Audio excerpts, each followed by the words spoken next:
welcome back to my channel, The Literary Lounge. So, it got a little delayed because I had to, cater to other classes also, class 11th and 12th. But today I'm going to give you an explanation of this chapter from class 10 CBSE book, Nelson Mandela, A Long Walk to Freedom, right? So before we start reading the chapter, let's have a look at this before you read.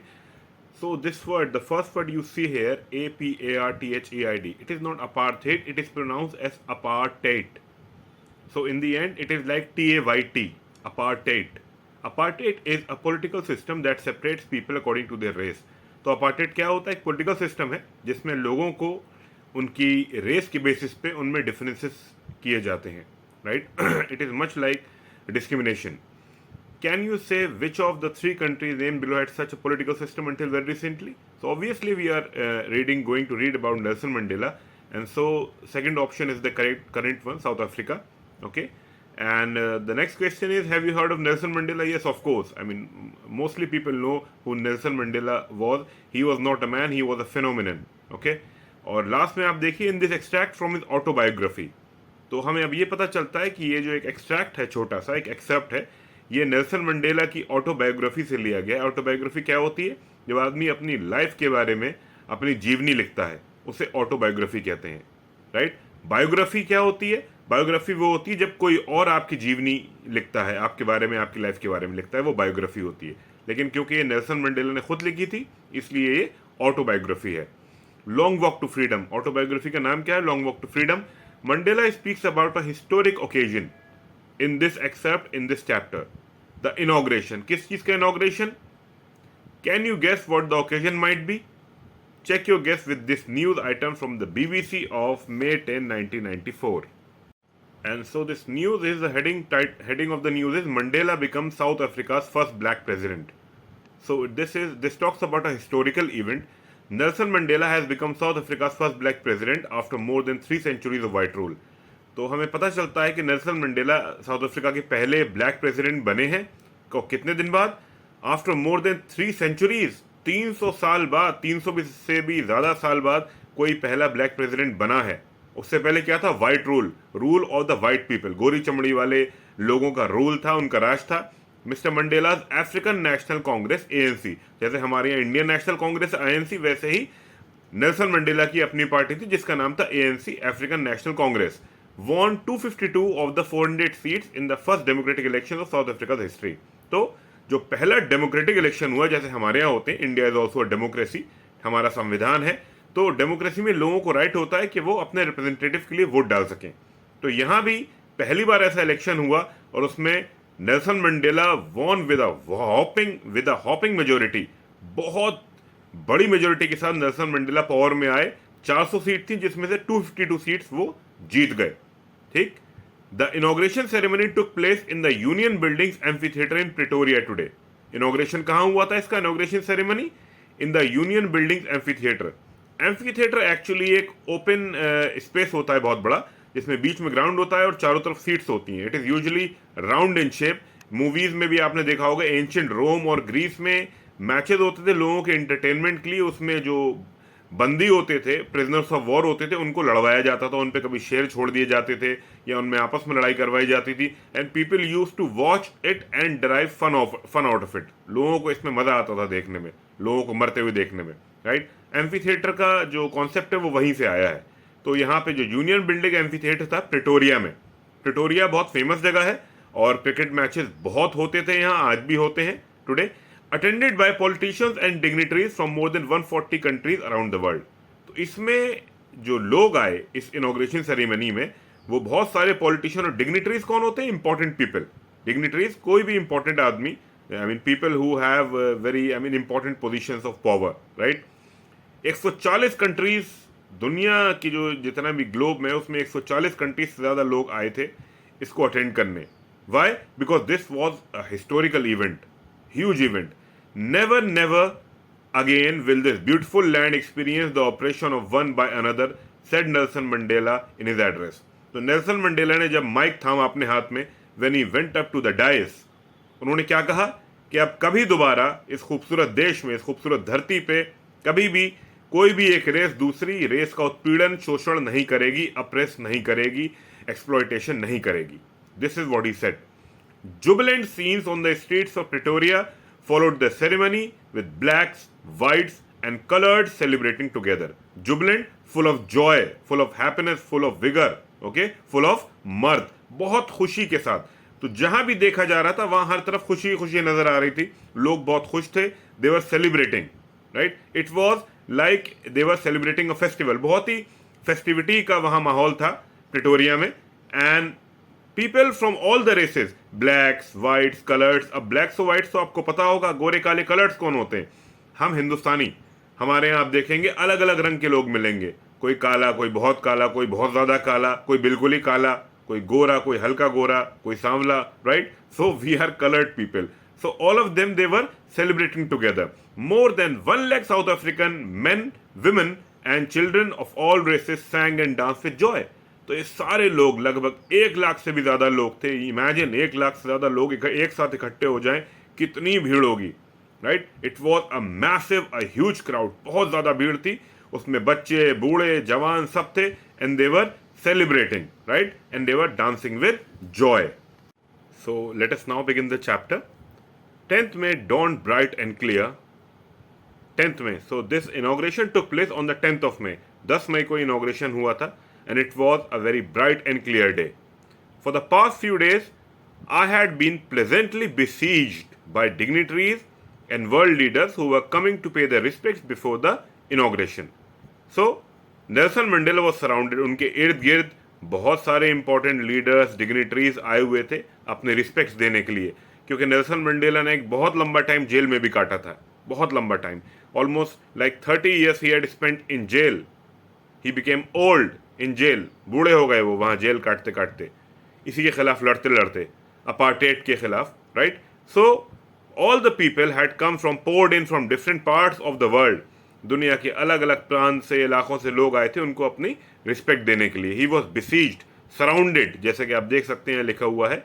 The inauguration would be the largest gathering ever of international leaders on South African soil. तो south Africa की history में ये अब तक की सबसे बड़ी gathering होने वाली थी इंटरनेशनल लीडर्स की. अभी तक इतने सारे इंटरनेशनल लीडर्स इकट्ठे कभी एक साथ गैदर नहीं हुए थे. This was the first time. The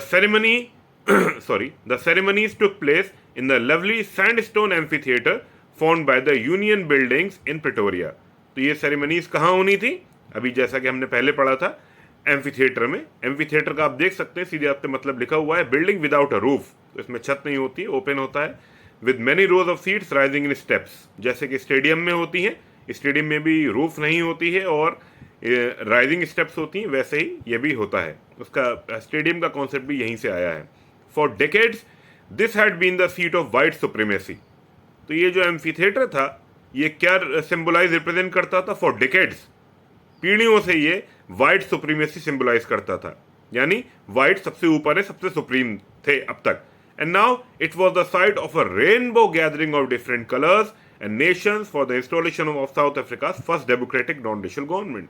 और अब क्या है? Now it was the site of a rainbow gathering. Why the author is saying rainbow gathering? Rainbow क्या होता है? इंद्रधनुष, जिसमें अलग अलग कलर होते हैं. It means people of different caste, different religion, different colours. अलग अलग रंग के लोग, अलग अलग चमड़ियों के, गोरी, काली, मिक्स. कत्थई गुलाबी तो नहीं होती, बट यस, गोरे, काले, कम काले, ज़्यादा काले, जैसा मैंने पहले बताया था, right? So it was the site of a rainbow gathering. इसीलिए रेनबो गैदरिंग कही. Of different colours and Nations, अलग अलग देशों से भी लोग आए थे.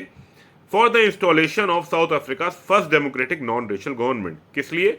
इंस्टॉलेशन के लिए. ये एंटीवायरस इंस्टॉलेशन नहीं है, ये फॉर्मेशन है एक्चुअली, सरकार बनने के लिए. किसकी सरकार? पहली non racial government, democratic government South Africa की. On that lovely autumn day I was accompanied by my daughter Zenani. अब ये फर्स्ट पर्सन नैरेटिव है क्योंकि बायोग्राफी है, और सॉरी ऑटोबायोग्राफी है, नेल्सन मंडेला ने खुद लिखी है, इसीलिए यहां पे आई का यूज हुआ है. On that lovely autumn day I was accompanied by my daughter Zenani. तो नेल्सन मंडेला के साथ कौन था उस दिन, जिस दिन इनॉग्रेशन होना था और उन्हें बोलना था जाके डाइस पे, पोडियम पे? His daughter whose name is जिनानी. बेटी का नाम क्या है नेल्सन मंडेला की? जिनानी. On the podium, Mr. de Klerk was first sworn in as second deputy president. तो सबसे पहले क्या हुआ, पोडियम पे मिस्टर डी क्लर्क को डेप्यूटी प्रेसिडेंट बनाया गया, उन्होंने शपथ ली, ओथ ली, he sworn in, okay. Then Thabo Mbeki was sworn in as first deputy president, right? So after Mr. de Klerk, Mr. Thabo Mbeki was sworn in first deputy president.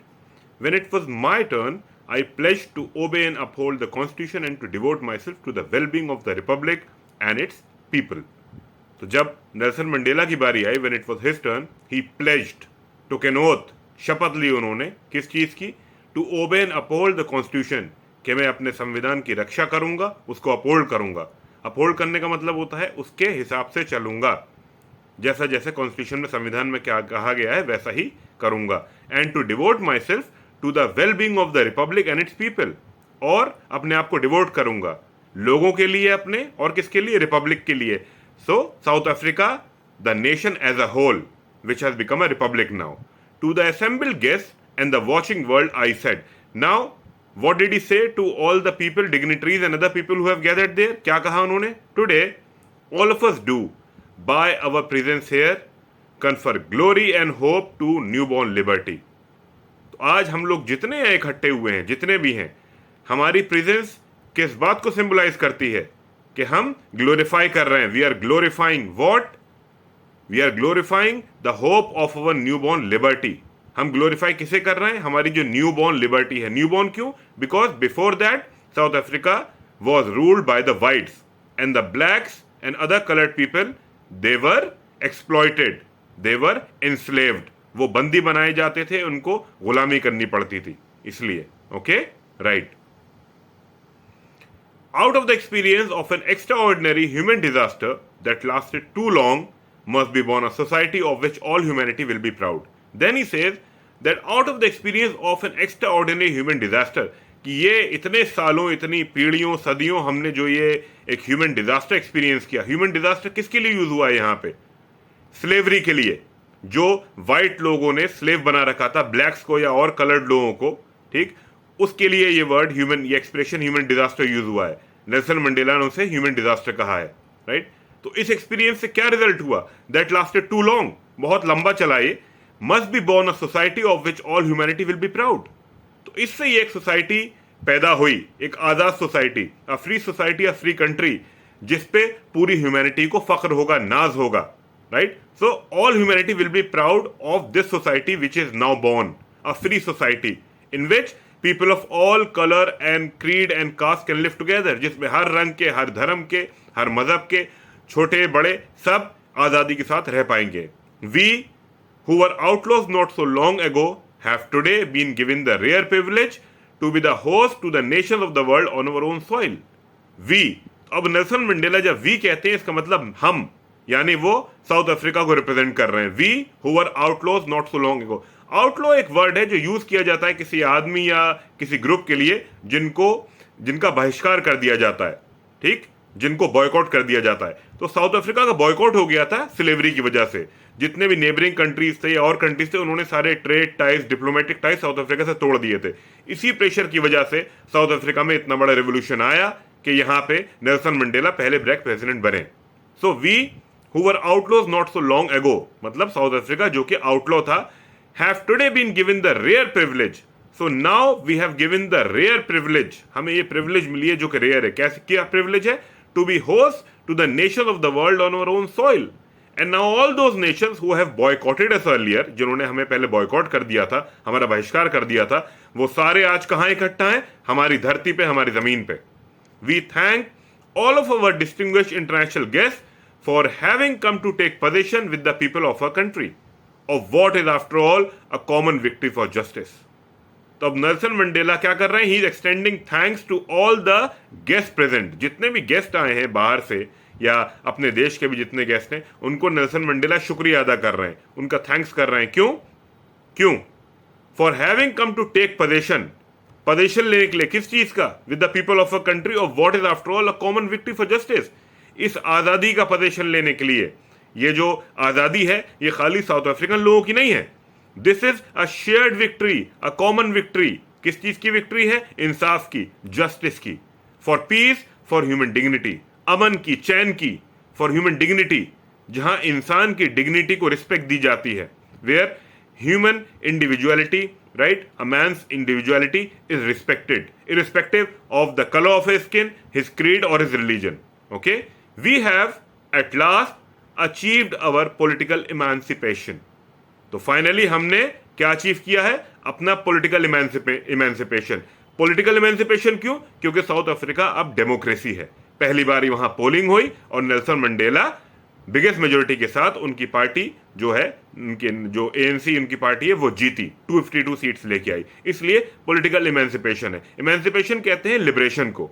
आप सीधे आप पे देख सकते हैं, लिखा है freedom from restriction. We pledge ourself to liberate all our people from the continuing bondage of poverty, deprivation, suffering, gender and other discrimination. We pledge ourselves. Pledge का मतलब है यहाँ पे डिवोट. हम अपने आप को डिवोट करते हैं किसके लिए? To liberate all our people, कि हम आज़ाद करेंगे अपने सारे लोगों को. किससे आज़ाद करेंगे? From continuing bondage of poverty. Bondage कहते हैं बंधुआ मजदूरी को वैसे, राइट, जैसे बॉन्डेड लेबर होती है. बॉन्डेज ऑफ पॉवर्टी, तो किससे आज़ाद करेंगे? गरीबी के शिकंजे से. गरीबी के शिकंजे ने जो लोगों को जकड़ रखा है उससे आजाद करेंगे. Deprivation is called lack, suffering, gender. तो जिस जिस बेसिस पर डिस्क्रिमिनेशन होता है हमारे समाज में, उससे हम लोगों को आजाद करेंगे. Never never and never again shall it be that this beautiful land will again experience the oppression of one by another. Now, why do you think the author has used the word never 3 times? This is repetition. It is a literary device. Now, you can, I have been uploading shorts on all the literary devices and other, important things when it comes to the English language.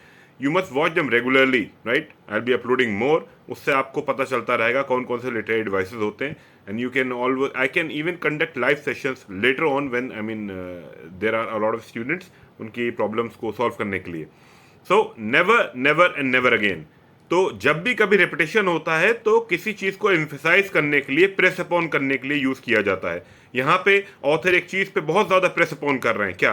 कि ऐसा कभी होगा ही नहीं, अब किसी भी case में नहीं होगा. कम वॉट में कुछ भी हो जाए, ऐसा नहीं होगा. Shall it be that this beautiful land will again experience the oppression of one by another. तो आज के बाद इस धरती पे, इस सरजमी पे क्या नहीं होगा कि कोई एक पर्टिकुलर रेस दूसरी रेस को नीचा दिखाए, उसका ऑपरेशन करे, उसका उत्पीड़न करे, शोषण करे या उसको एक्सप्लॉइट करे.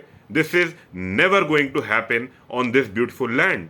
Okay, the sun shall never set on so glorious a human achievement. और सूरज कभी भी इतने बड़े ग्लोरियस अचीवमेंट पे नहीं डूबेगा. कौन सा glorious achievement? Liberty from slavery, liberty from white supremacy. Okay, गोरों की जो सुप्रीमेसी थी उससे आज़ादी मिली. इस पे कभी भी सूरज नहीं डूबेगा, गुरूब नहीं होगा. Okay, let freedom reign, God bless Africa. So he is, it is like there is a chapter in class 12 जहाँ पे एक टीचर है और वो लास्ट में जाते वक्त कहता है लॉन्ग लिव फ्रांस. तो ये जो है, ये this is actually very natural for people belonging to one particular country. एक देश के जब लोग होते हैं तो उनको अपने मुल्क से, अपने देश से मोहब्बत हो ही जाती है. तो he is saying let freedom reign, के आज़ादी बरकरार रहे, डेमोक्रेसी बरकरार रहे, and God bless Africa. A few moments later we all lifted our eyes in awe as a spectacular array of South African jets, helicopters and troop carriers rode in perfect formation over the Union buildings. तो जैसा कि आपने भी देखा होगा हमारे यहाँ जब 26 जनवरी रिपब्लिक डे सॉरी या इंडिपेंडेंस डे होता है तो एक आर्मी शो, एयर शो बहुत सारे होते हैं. उसमें हमारी एयरफोर्स, नेवी और सारे लोग, नेवी तो नहीं होती है बट एयरफोर्स और जो हमारी थल सेना होती है, आर्मी, वो बहुत सारे स्पेक्टेकुलर परफॉर्मेंसेज लेके आते हैं. ऐसे ही यहाँ पे भी हुआ. A few moments later we all lifted our eyes. तो सबने देखा ऊपर क्या?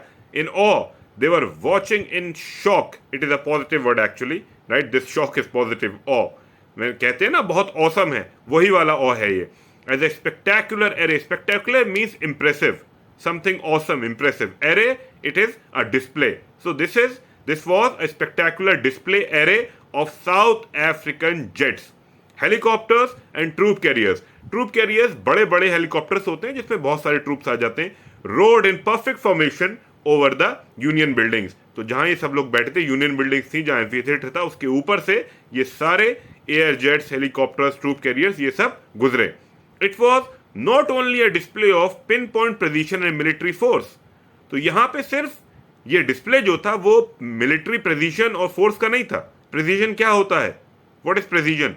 Now I can tell you the answer with a flick of a finger, but use the comment section to tell me if you know in this regard what the meaning of this word is. So precision and military force, but a demonstration of the military's loyalty to democracy. So ये demonstration army की force का, military की force का या उसके precision का नहीं था. ये इसका भी डेमोन्स्ट्रेशन था कि मिलिट्री लॉयल है किसके? गवर्नमेंट के प्रति और डेमोक्रेसी के प्रति. अब जो नई डेमोक्रेसी, नई सरकार बनी है. But a demonstration of the militaries loyalty to democracy, to a new government that had been freely and fairly elected. और ये नई सरकार कैसे बनी है? फ्रीली और फेयरली. बहुत फेयर इलेक्शंस हुए, उसके बाद ये गवर्नमेंट सबकी सहमति से बनी है. Only moments before, the highest generals of the South African Defence Force and Police, their chests bedecked with ribbons and medals from the days gone by, saluted me and pledged their loyalty. थोड़ी देर पहले क्या हुआ था? Nelson Mandela बताते हैं. Only moments before, जितने भी highest generals थे साउथ अफ्रीकन डिफेंस फोर्स के, पुलिस के, जिसमें आर्मी के और एयरफोर्स के, नेवी के, सबके जनरल थे, उन्होंने क्या किया? उन्होंने नेल्सन मंडेला को सैल्यूट किया और अपनी लॉयल्टी दिखाई कि हम आपके लॉयल हैं. And their chest were bedecked with ribbons and medals from days gone by. No, this is very important.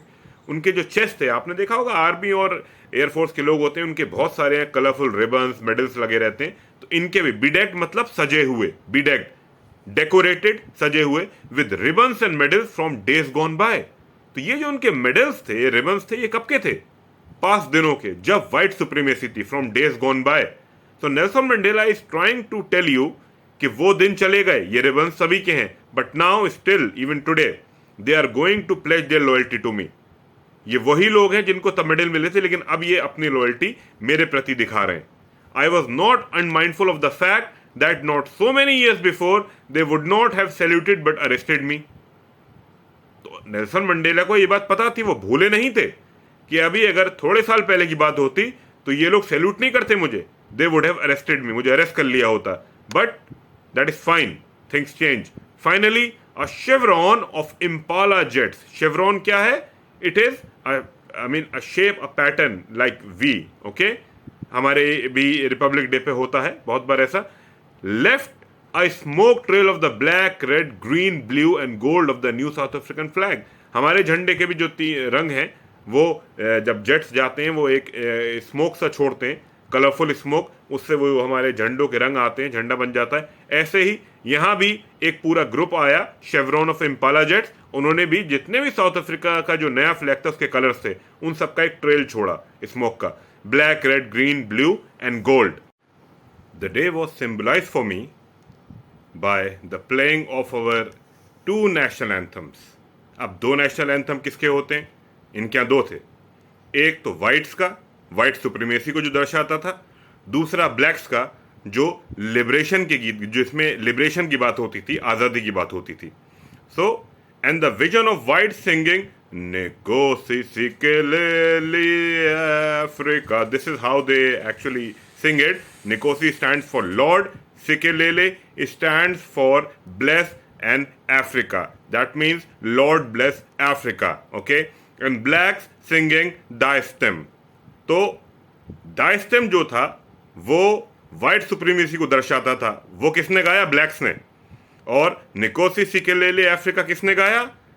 Whites ने, जो कि लिबरेशन की बात करता था. तो दोनों को ऑपोजिट एंथम्स दिए. किसने दिए? नेल्सन मंडेला ने, ताकि जो पुरानी रंजिश, पुरानी दुश्मनी, पुरानी डिफरेंसेस थे वो बिल्कुल खत्म हो जाएं. इसलिए this was the reason. The old anthem of the republic. Although that day neither group knew the lyrics of the anthem they once despised, they would soon know the words by heart. तो obviously blacks को अपना anthem याद था. कौन सा? निकोसी सिकेलेले Africa. और whites को अपना याद था दाइस्तम. लेकिन दोनों ने ऑपोजिट एक दूसरे के गाए. उनको लिरिक्स भी नहीं पता थे, बोल नहीं पता थे, बट स्टिल दे डिड. वो नफरत करते थे इन शब्दों से. अपने ऑपोजिंग पार्टी के जो एंथम था उसके शब्दों से नफरत करते थे. But that day they sang it together without any differences and they would soon know the words by heart. और कुछ दिनों बाद उनको ये सारे शब्द दिल से याद हो जाने थे, क्योंकि अब वो लोग आज़ाद हो चुके थे. On the day of the inauguration I was overwhelmed with the sense of history. Overwhelm का मतलब होता है over powered with a strong feeling of sense of emotions, बहुत ज़्यादा कोई जज्बाती बात होना, with a sense of history. In the first decade of the 20th century, a few years after the bitter Anglo-Boer War and before my own birth. तो ये अब history की एक बात आपको बता रहे हैं नेल्सन मंडेला. तो जो फर्स्ट डिकेड थी 20th सेंचुरी की, यानी कि 1900 के बाद जो शुरू हुआ था, वो फर्स्ट डिकेड कहलाएगी 20th सेंचुरी की. A few years after the bitter Anglo-Boer War and before my own birth, उस वक्त नेल्सन मंडेला पैदा नहीं हुए थे. But only after a few years of this Anglo-Boer War, okay, and before his own birth, the white-skinned peoples of South Africa patched up their differences. तो जितने भी white skin लोग थे साउथ अफ्रीका के, उन्होंने अपने जो डिफरेंसेस थे उनको पैचअप कर लिया, यानी अपनी लड़ाइयां भूल गए वो और एकजुट हो गए, इकट्ठे हो गए. They united, patched up their differences and erected a system of racial domination against the dark skin peoples of their own land. क्यों पैचअप किया उन्होंने अपने डिफरेंसेस, क्यों पैचअप किए, क्यों इकट्ठे हुए? ताकि वो जो डार्क स्किन लोग हैं साउथ अफ्रीका के, उन पे राज कर सके, उनको अपना गुलाम बना सके. And erected a system, erected मतलब उठाना, ठीक, किसी चीज को उठाना. तो यहां पे इन लोगों ने एक सिस्टम उठाया बनाया, खड़ा किया एक system. And erected a system of racial domination against the dark skin people of their own land. The structure they created formed the basis of one of the harshest, most inhumane societies the world has ever known. और जो structure, जो ढांचा, जो system इन्होंने बनाया, ठीक, उसने क्या किया? वो दुनिया की सबसे हार्शेस्ट, कठोर, इनह्यूमेन, जो इंसानियत के खिलाफ हो, ठीक, societies the world has ever known. तो इससे ज़्यादा क्रूअल और इनह्यूमेन सोसाइटी शायद ही लोग जानते होंगे, जो यहाँ साउथ अफ्रीका में प्रिवेल कर रही थी ब्लैक्स के खिलाफ, जिसमें ब्लैक्स को स्लेव बनाया जाता था. Now in the last decade of the 20th century, और अब क्या चल रहा है? ये कब शुरू हुआ था? पहली डिकेड में 20th century के, यानी सन 1900 के बाद. अब क्या चल रहा है? In the last decade of the 20th century, यानी 1990 के बाद वाली डिकेड है ये, 10 साल, ठीक. And my own 8th decade as a man, and my own 8th decade, यानी नेल्सन मंडेला अब 70 क्रॉस कर चुके हैं. He is in his 8th decade. इसका मतलब 80 में ये लग गए हैं. That system had been